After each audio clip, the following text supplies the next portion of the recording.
chassaient le caribou. Ils nourrissaient les jeunes. Maintenant, c'est à leur tour d'être nourris par les jeunes.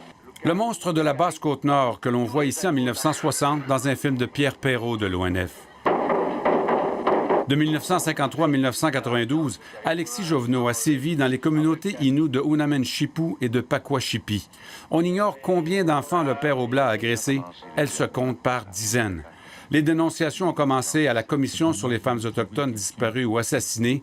70 femmes, depuis, ont signé une demande d'action collective contre les pères Oblats. Ça peut faire revivre des états d'âme, ce qui veut dire le côté émotionnel, la colère, encore une fois. Ce qui révolte les Inuits, c'est que les photos prises au fil des ans par le missionnaire sont toujours regroupées dans un fonds qui porte son nom, le fonds Jovenot, et sont toujours disponibles sur Internet.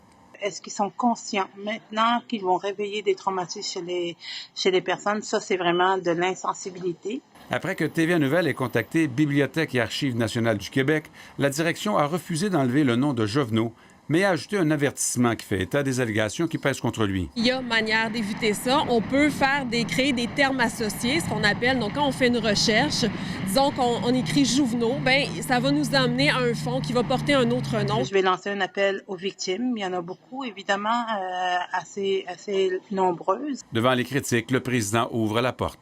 On va voir les communautés autochtones, on va connaître leur point de vue, et s'il y a des ajustements qui sont requis, on va les faire dans la mesure où les documents restent, accessibles, facilement reconnaissables. La dépouille d'Alexis Jovenot, enterré au cimetière d'Unamen-Chipou, est un poids pour la communauté Innu qui aimerait bien la voir déplacée ailleurs.